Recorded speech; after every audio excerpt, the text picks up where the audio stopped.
Social media पर viral इन memes में दिखने वाले लोग आजकल कहाँ हैं और इरफान खान के स्ट्रगल की ऐसी कहानी जो आपकी आंखों में आंसू ला देगी। एक ऐसा अजीबो गरीब बेड जिसके अंदर पानी भरा होता है और कहाँ मौजूद है यह अजीबो गरीब जिंदा पेड़ों की जड़ों से बनाया गया ब्रिज। और दुनिया को अलविदा करने से पहले सद्दाम हुसैन के आखिरी शब्द क्या थे? क्या हुआ जब 15,000 फीट की ऊंचाई पर 2 हवाई जहाज आमने सामने आ गए? जानने के लिए बने रहिएगा आखिर तक। Fact number 12। सोशल मीडिया पर अक्सर कई मीम्स वायरल होते हैं, लेकिन कुछ ऐसे लेजेंडरी मीम्स हैं जो काफी पुराने हैं लेकिन अभी भी चर्चा में रहते हैं। पर क्या आपको पता है कि इन मीम्स के पीछे की सच्चाई क्या है और इन मीम्स में दिखाई देने वाले लोग आजकल कहाँ हैं? सबसे पहले बात करते हैं देशवान रॉकी। इनका ये वाला मीम काफी वायरल हुआ था। इन्होंने 2011 में द रैप बैटल नाम की एक वीडियो अपलोड की थी और उसी वीडियो का एक पार्ट मीम के तौर पर काफी वायरल हुआ। इसके बाद बात करते हैं मुताहर अनस की, जिनका ये हंसने वाला मीम काफी वायरल हुआ था। आपको बता दें कि मुताहर अनस यूपी के रहने वाले हैं पर अब कनाडा में रहते हैं और सम ऑर्डिनरी गेमर्स नामक यूट्यूब चैनल चलाते हैं जिस पर इन्होंने 2016 में वीडियो अपलोड किया था और ये मीम उसी वीडियो का हिस्सा है। इसके बाद आता है इंटरनेट का सबसे पॉपुलर मीम जेवियर कौन है ये कोई नहीं जानता क्योंकि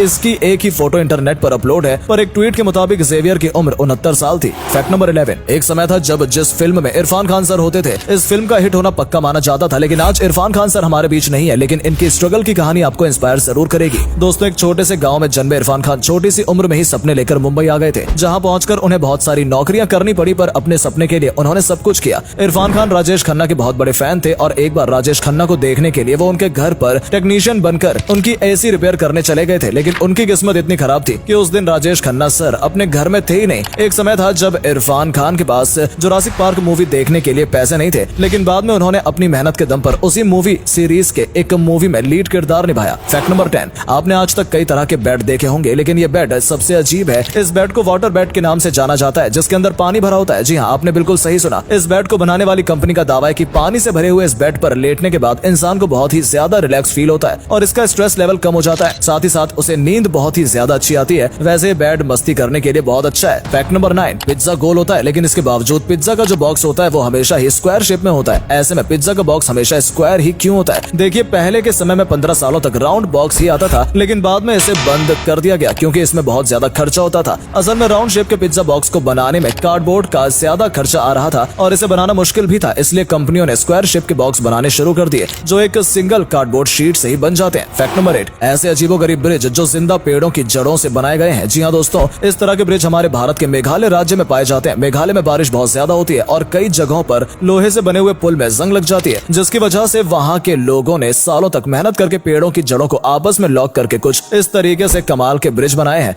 जो जिंदा पेड़ों की जड़ों से बने हुए हैं। Fact number 7। ये वीडियो देखिए जिसमें ये लोमड़ी बार बार बर्फ में अपना सिर डाल रही है, पर ऐसा क्यों कर रही है चलिए बताते हैं आपको। असल में देखिए, जब बहुत ज्यादा स्नोफॉल होता है तो बर्फीली जगहों पर रहने वाले चूहे बर्फ के अंदर छिप जाते हैं ताकि लोमड़ी उनका शिकार न कर सके, लेकिन लोमड़ी भी बहुत ज्यादा चालाक होती है। वो एक जगह पर रुककर बहुत ही फोकस के साथ सुनती है कि कहां पर बर्फ के अंदर चूहों की हलचल है और जहां पर इन्हें हलचल महसूस होती है वहां पर कुछ इस तरह से बर्फ के अंदर सिर डालकर चूहों का शिकार करती है। Fact number 6। इस इंसान ने सिर्फ $1 के लिए बैंक में डकैती की। असल में बात यह है कि ये इंसान एक बार बैंक में पहुंचा और बैंक वालों से कहा कि ये बैंक डकैती है, मुझे $1 तुरंत दे दो। फिर इसने $1 लेकर कहा कि पुलिस को कॉल लगाओ, जिसके बाद पुलिस आई और इसे पकड़ कर ले गई। फिर बाद में इससे पूछा गया कि तुमने $1 के लिए बैंक में डकैती क्यों की, तो इसका जवाब हैरान कर देने वाला था। इसने बताया कि मुझे चेस्ट में बहुत ज्यादा दिक्कत है और मेरी तबीयत भी ठीक नहीं है, इसलिए मैंने बैंक में डकैती की ताकि पुलिस मुझे पकड़ ले और 3 साल की सजा हो और जेल में मुझे इलाज दिया जाए ताकि मैं बाहर निकलूं तो सही सलामत निकलूं, और ऐसा हुआ भी। 3 साल बाद ये बिल्कुल सही सलामत निकला। Fact number 5। नाइजीरिया में ये बहुत ही ज्यादा खतरनाक तरह के लोग पाए जाते हैं जो लकड़बग्घे, सांप और बबून जैसे जानवरों को अपने वश में करके उनका कर्तव्य दिखाते हैं। इन लोगों का दावा है कि इनके पास जादुई शक्तियां हैं जिनकी मदद से ये इन खतरनाक जानवरों को अपने बस में करते हैं। हालांकि आपको बता दें कि लकड़बग्घा इतना खतरनाक होता है कि वो कभी कभी शेर का भी शिकार कर लेते हैं, लेकिन ये लोग इतने खतरनाक जानवर को भी पालतू बनाकर उसका कर्तव्य दिखाते हैं और लोगों से इसके बदले में पैसे लेते हैं। ये लकड़बग्घे का ऐसा इंजेक्शन लगा देते हैं जिससे अगर वो किसी को काट ले तो ज्यादा नुकसान नहीं होता। Fact number 4। क्या आपको पता है कि पानी से बिजली कैसे बनाई जाती है? जब कोयले से बिजली बनाई जाती है तो उसे जलाया जाता है, लेकिन पानी से बिजली बनाने की प्रोसेस बहुत अलग होती है। पानी से बिजली बनाने के लिए बड़ी बड़ी डैम का जो पानी होता है वो बहुत ऊंचाई से गिराया जाता है, जिससे इसकी स्पीड बहुत ज्यादा होती है और इसी स्पीड की मदद से बिजली बनाई जाती है। जब बहुत ज्यादा स्पीड से ये पानी टरबाइन पर गिरता है तो टरबाइन तेजी से घूमता है, जिसकी मदद से उसका जनरेटर भी चालू हो जाता है जो बिजली पैदा करता है। फिर ट्रांसफार्मर की मदद से इस बिजली को शहरों और गाँव में पहुंचाया जाता है। Fact number 3। दोस्तों, साउथ के कई ऐसे फेमस एक्टर हैं जो न सिर्फ एक्टिंग में बढ़िया है बल्कि बिजनेस में भी बहुत आगे हैं। इस लिस्ट में सबसे पहला नाम थलापति विजय का आता है, जिनका बिजनेस बहुत बड़ा है। इनके कई सारे वेडिंग हॉल्स हैं जिनकी मदद से ये लाखों करोड़ों की कमाई करते हैं। इसके अलावा रामचरण तो बहुत बड़े बिजनेसमैन हैं। इनकी खुद खुद की एक एयरलाइंस है। विजय देवरकोंडा भी बिजनेस के मामले में काफी आगे हैं और इन्होंने कई सारे बिजनेस खोल रखे हैं जिससे उन्हें करोड़ों की कमाई होती है। फैक्ट नंबर 2, सद्दाम हुसैन अपने समय के बहुत बड़े शासक थे। कुछ लोग उन्हें विलन बताते हैं तो वहीं कुछ लोग उन्हें अपना हीरो मानते हैं। खैर, इस बारे में हम बात नहीं करेंगे। आज बात करेंगे इनके आखिरी शब्दों के बारे में। 2006 में सद्दाम हुसैन को अमेरिका के द्वारा फांसी की सजा सुनाई गई थी। ऐसे में क्या आपको पता है कि उनके आखिरी शब्द क्या थे? दोस्तों, आखिरी शब्दों में सद्दाम हुसैन ने ना ही माफी मांगी थी और ना ही किसी के सामने झुके थे। उन्होंने अपने आखिरी शब्द में कलमा पढ़ा था और कहा था कि मैं गवाही देता हूँ कि अल्लाह के सिवा कोई माबूद नहीं और मोहम्मद, वो मोहम्मद तक ही कह पाए थे कि उन्हें फांसी पर चढ़ा दिया गया। फैक्ट नंबर 1, क्या हुआ जब 2 हवाई जहाज आमने सामने आ गए? दरअसल बात 12 नवंबर 1996 की है, जब एक हवाई जहाज भारत से और दूसरा हवाई जहाज कजाकिस्तान से उड़ान भरता है। कुछ ही देर में भारत से उड़ान भरने वाला हवाई जहाज 15,000 फीट की ऊंचाई पर पहुंच जाता है। वहीं कजाकिस्तान से निकला हवाई जहाज भी 15,000 फीट की ऊंचाई पर पहुंच जाता है। यानी कि दोनों ही हवाई जहाज आमने सामने थे। ऐसे में एटीसी वालों ने बहुत कोशिश की कि इन्हें टकराने से रोका जा सके, लेकिन कुदरत को जो मंजूर था वही हुआ। दोनों हवाई जहाज आपस में टकरा गए और बहुत भयानक हादसा हुआ जिसमें कई लोगों ने अपनी जान गंवा दी। उम्मीद है आपको आज की वीडियो पसंद आई होगी। अगर हाँ तो इस वीडियो को लाइक करें और अपना पसंदीदा फैक्ट कमेंट करें और वीडियो को शेयर जरूर करें। आपका एक शेयर हमें मोटिवेट करता है ऐसी और वीडियोस बनाने के लिए। धन्यवाद।